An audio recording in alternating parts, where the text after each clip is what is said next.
the horror flick. Digger did Super 6, Big Mitch. And I'm kicking in those with all 3 O's. And I'm bringing 28 101s because we Vegas Sons, it's the Chronicles. And you in the Meadowlands. Yeah, you in the Meadows, man.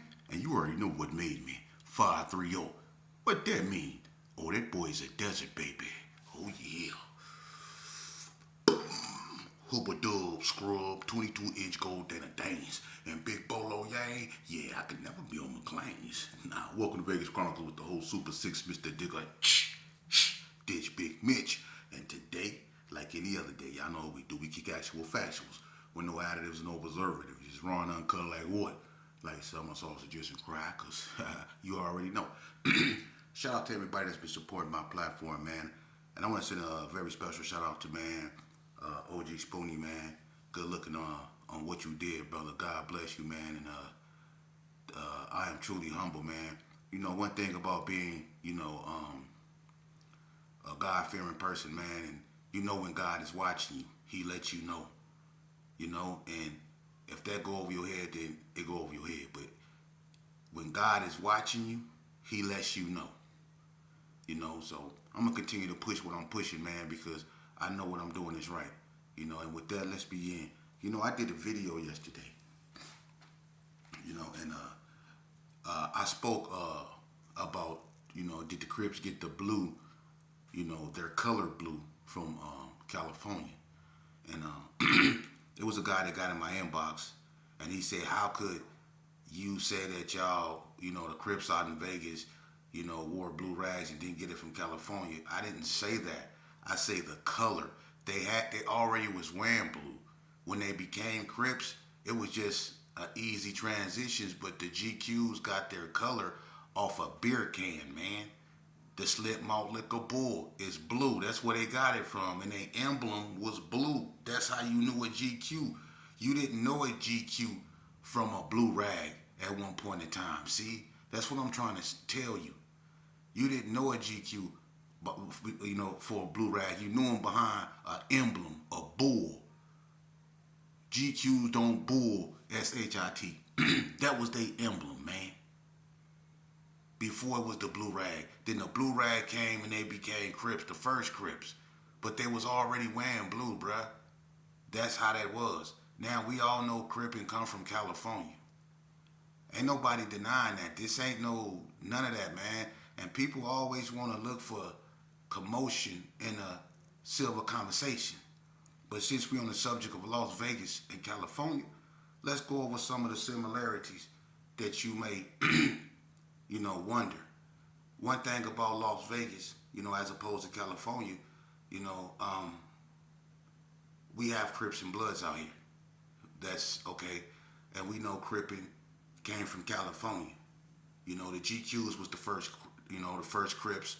Some people say they were the first Northern Crips.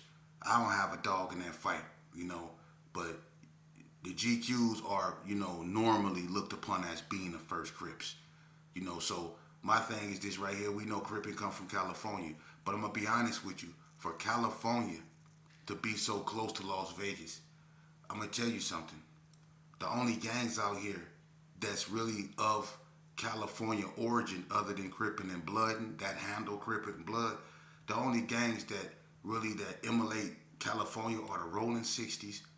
We know that come from California, right? The Rolling 50s. But they didn't get their concept Rolling 50s from California. They got it from their alliance with the Rolling 60s. Now, you can say inadvertently where they still got it from Cali.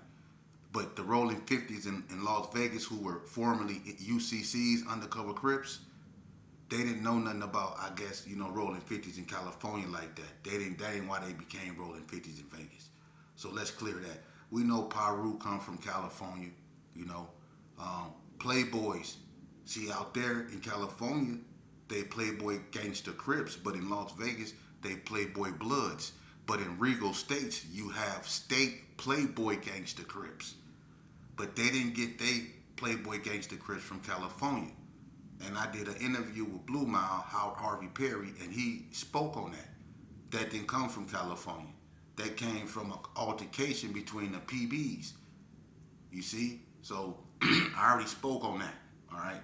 Now, you have Hollywood. You have a Hollywood in California, but they Pyrus. Out here, Hollywood is Bloods. And they the oldest blood gang in Las Vegas. You see? So you have the Hood, you have Rolling 50, Rolling 60, and you have Pyro. The Playboy Bloods didn't get Playboys from California. They were Playboys in 1978, I believe. The Playboys came out in 1978, 1979. They were just Playboys, but then they put the handle on it. They the oldest. They the oldest blood gang on the West Side, and the second oldest blood gang in Las Vegas. You know, but the Playboys didn't get their handle from California neither. That didn't come from California. See. So you only have like the Hood, the Rolling 60s, and the Hood didn't get their concept from California neither. I don't think they didn't. They always been Hollywood blood. They ain't never been Hollywood Pyro. Never. They never been Hollywood Pyro. They always been Hollywood Bloods. So I don't know if I can't say they got that from California, man. I'm serious. And that's it. And you had the West Coast Crips, and they became West Coast Bloods. You see? So you could say they origins, when it was West Coast Crips, that come from California. So you have about 5 gangs out here that, you know, you could say have their origins in California. But other than that, like Donna Street, White Street, ABM, you know, Hard Time Hustler, that's Vegas. Even though you have a Hard Time Hustler in California, the Hard Time Hustlers in Vegas, they didn't get that from Cali. That was a Vegas gang. A bunch of Vegas boys made that up. It just so happened they chose to use the name Hard Time Hustler. But you have the Gersons, which is the oldest and biggest gang. They never were Bloods or Crips. You see, you have Delmonico. You know, that's Vegas, solely Vegas. You know, the Brownie Boys, Bonanza Village, Valley View, Vegas Heights, all that, man, is straight Vegas. Crip City, you know, even though they turned Rolling 60s, it's still some of them that claim Crip City gangsters. That's straight Vegas. Carry Arms, straight Vegas. You see? So even though California is right next to Vegas, Vegas keeps its own swag, you know? And when you come out here, like I said, you're not going to find, now you have like Crenshaw Mafia out here, you know, you have 18th Street out here, you have White Fence out here, but you don't have a lot of California gangs that came out here and set up shop. The only ones that really tried to come out here and really get a good foothold on stuff was like Deuce Hoover. They tried to form a neighborhood in Berkeley Square at one point, the Deuce Hoovers. And then you had the back streets, you know, and they was off over there in them houses up over there, Adams, all up in that area up over there. And they were surrounded by blood, so you know that was going to be ugly. And they got ran up out of there, basically. You know what I'm saying? So, and that's real spill. But you had Grape Streets that came up out here, but they never set up shop in nobody's hood. You know? That never happened. Like I say, they be on the outskirts because dudes, you know, Vegas individuals, especially in my era, they were arrogant. And they felt that, you know, they gangster was just as hard as the next person's gangster. You know? And they wasn't going for it. You know, a lot of Cali Crips came out here and they was met with a lot of hostility. It was a lot of Crip gangs out here that wasn't so welcoming.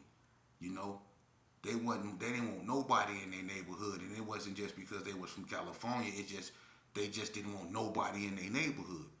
You know, but you know, some Crips were welcoming. Some Cali Crips, like, you know, you seen a lot of Cali Crips from East Coast, like Lil Man, Kabuki and all them. They were on Donna Street, you know what I mean? Donna allowed certain, you know, Cali Crips to come down there if they was cool, you know.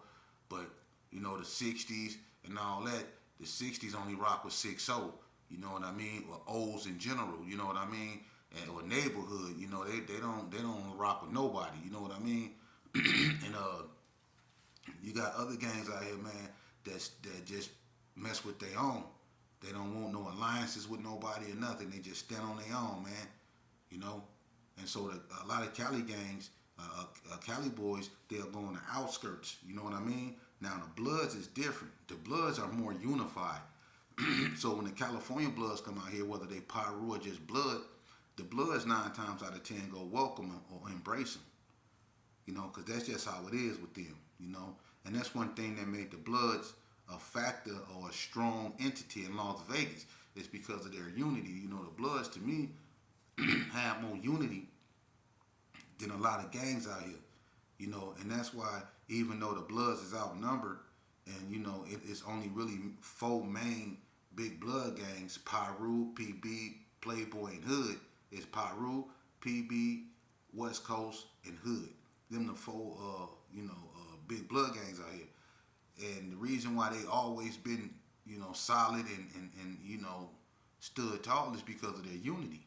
You know what I mean? And that's just how they were. You know, the Crips weren't unified like that out here. The Crips was all over the place. You know what I mean? So that's the difference, you know. But California and Vegas got a lot of similarities. You know, we listen to the same music. We basically dress the same. We use the same lingo, but we don't politic the same.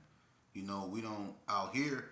You don't see a lot of gangster Crips against neighborhood. You know what I mean? And things like that. You know what I mean? Crip gangs get into it with each other, man. Well, it don't matter where they was from.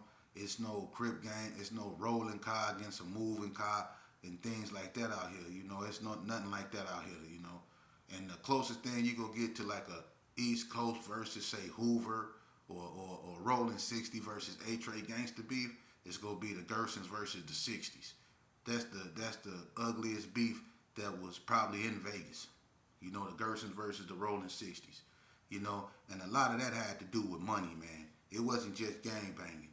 You know, a lot of that had to do with money. You know, so that was ugly. You know, but it's a lot of similarities, man. But unfortunately, the biggest similarity that Vegas and Los Angeles share, along with a lot of other states, is the destruction of black culture. Now I know you're saying to yourself, "Oh, he finna get to preaching. Let me go on and move away from," and that's your problem right there. Because when I get to telling you the real and the fact that people really would walk away from the screen when I get to talking about the realism of life, that's a shame. Because if the only thing excites you is the lure and the vanities of gangbanging, then something is really wrong with you, man. Because that stuff right there, man, if you look at the neighborhoods now and the destruction that we cause from gangbanging, man, did nobody from another race come up in our neighborhoods and do that destruction that was left? Look at those neighborhoods, man. Dudes is falling out left and right up around there, man. It's so desolate. And they trying to build it up and make it look a certain way. But it ain't about the look. If you really from over there, if you really off the historic west side or the real north town, if you really from over there or even the east side, you can feel it. It's not about it. No matter how many fake palm trees you put over there, or how many churches you repaint, or how many buildings you give Mario, it don't matter. It don't matter how pretty you make Doolittle seem. It don't matter. We know what went on over there in them neighborhoods. We know the destruction that was caused over there. We know that on a sidewalk in some places where you step, where people walk, there once lay a young black child suffering from gunshot wounds. We know that. So no matter how much they try to redirect our attention with these feel-good murals that they putting up everywhere, we know the destruction. We know that a deacon was unalived up over there in that war between the Gersons and the Rolling 60s. We know that females was unalived in that war with the Gersons and the Rolling 60s. We know that children were unfortunately in many beefs. We know that. We know why we don't got no clubs. And it ain't because of racism. Nah, it's not because of racism. Because when you look at Larry Vilas and how many young black boys was unalived at their club alone, Larry Vilas. How many young black boys died at their club? Shays. Out of Bounds, Club 30 something, huh?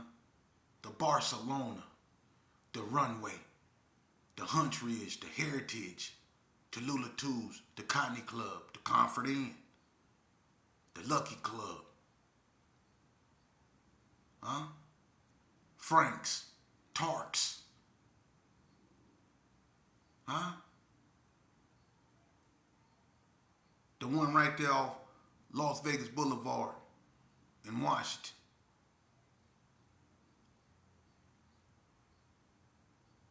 What about all them clubs, man? And it's a whole bunch of more that I didn't even name. But the clubs that I just named, do you know how many young black boys lost their lives? The Silver Nugget? Come on, man. Look how many young black boys then lost their life. That's why we don't have clubs no more. It isn't because of racism. It's because of what we've done. The hookah lounge. Now y'all looking at it, huh? Now y'all going, yo, yeah, huh? You see, at one point, we gonna have to really look in the mirror and realize that a lot of destruction, that we went through, and the after effects of it, because a lot of mamas got bags under their eyes. They stressed out. They put on a smile. They put on their makeup. They get their hair done and they play church music, and they throw parties, and they try to sing, and they try to talk loud, and they try to scream, and they try to laugh, because they know if they don't do that, they'll break down. They probably need really help, man, because there's a lot of mothers that done lost their sons, man, and that's a void that can't be filled. It can't be filled. Okay? Now I'm going to tell you something about gangbanging for you youngsters. Especially the ones that want to get out of it. See, what one thing about me, what I found most difficult about leaving the game is that I knew I loved it so much. I loved my homeboys so much. I was willing to do whatever, and they know me. They know. Listen, one thing about me, in them streets, I'm an open book. I got my PSI report. I tell everybody that. So if you want to ever know something about me, I got my PSI report. And it ain't about what I say. You can listen to what they say about me. Since the age of 10, I was in them streets. And it ain't nothing you can tell me about them. There's nothing I haven't done up in them multiple times in them streets. So let me tell you something about this game, man. The one thing that I found very hard to escape from, it wasn't just the lure, the excitement, the rebelliousness, the fact that I did what I wanted to do.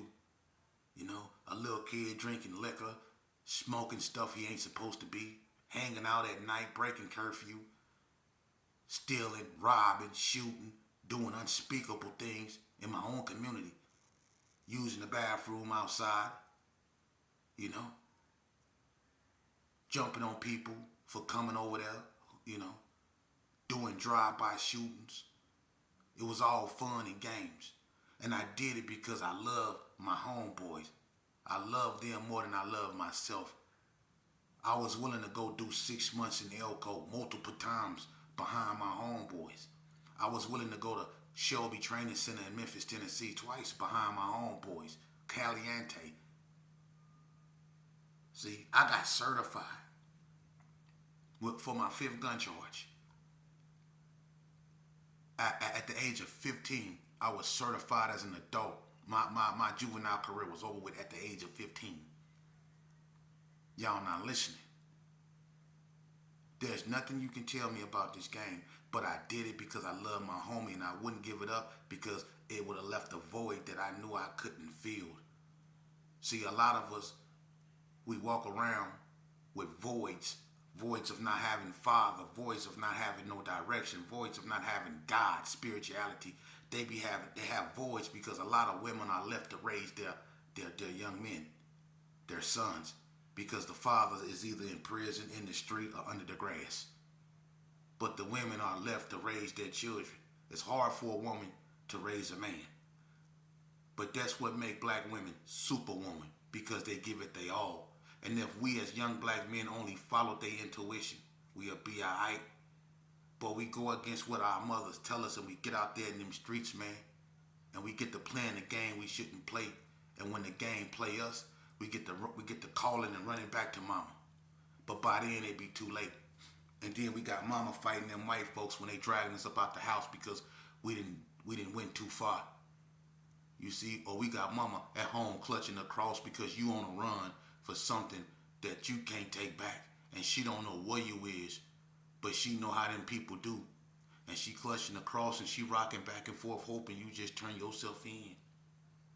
You see, but we do that because we love the game so much, but we won't give it up because of that void. Is always a void. You see.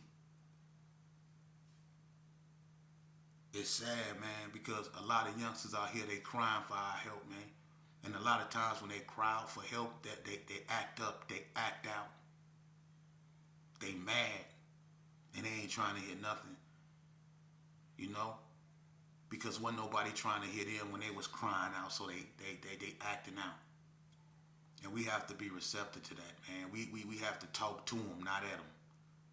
If we want them youngsters to put the guns down, then we got to put something worthy in their hand of putting it down, man. We have to put something worthy in their head of giving them the will and the wanting of putting something down, man. And well, that's a lot of talk I'm doing. So how do we start by doing that, man? Number one, we start by admitting that we have a problem. You know, we focus on so much stuff other than the obvious, which is self-destruction. It's right in our face. We are the liberation. We are the key to our own liberation.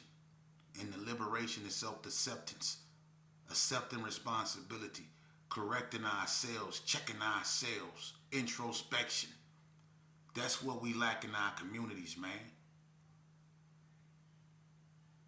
And you got people like me that's coming forth, people like me that come from where these youngsters come from, that I feel and felt what they're feeling. So I know what's going on. I was young at one point too, and people couldn't tell me nothing. I used to roll around with pistols in my pocket, ready to pull it and pop it. For real. I wasn't no joke, man, so I know how these youngsters are, man. And it ain't nothing they can do I haven't done. But a lot of them don't know what a waste is. And they don't have to go to prison. I went to prison for them. They don't have to go to prison. I didn't gang bang, so they don't have to gang bang. I carry weapons, so they don't have to carry weapons, man. I walked around playing a tough guy, so they don't have to walk around playing tough guys, man. Because I bear the scars and the burdens of trying to be a tough guy, man.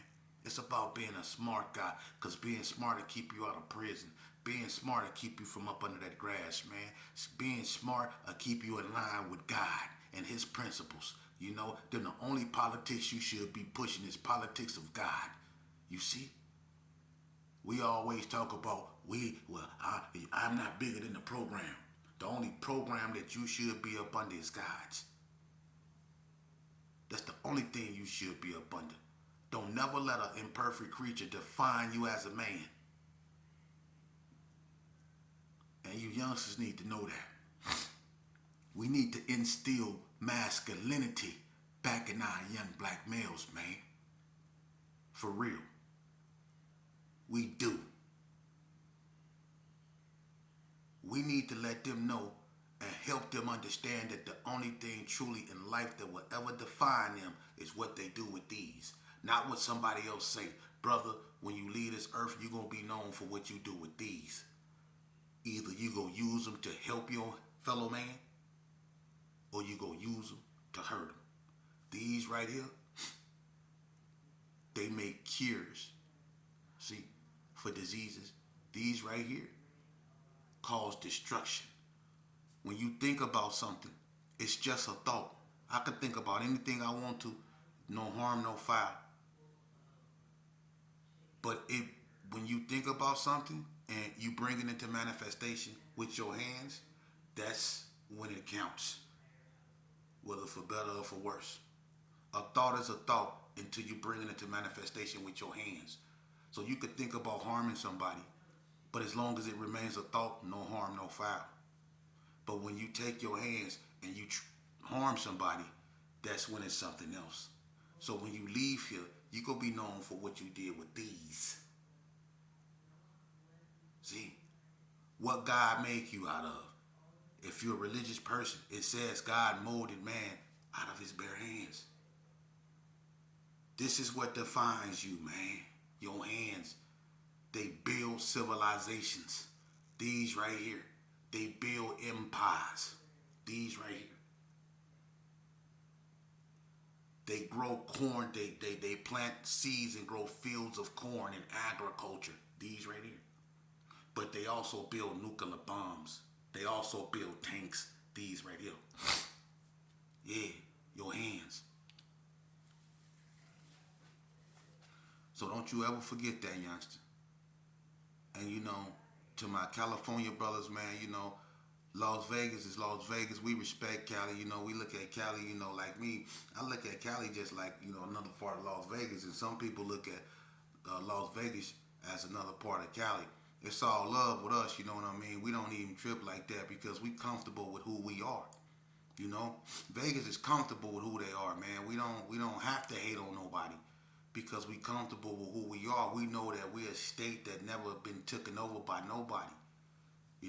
The only people that say that they ever came and took over something is the federal government. I'm just being honest with you. But, keeping it real, Vegas has its own lingo, and Vegas got, self-esteem, in itself. And all the destruction that you see in Vegas was caused by Vegas. California, it came out here and it's, we got mutual respect, and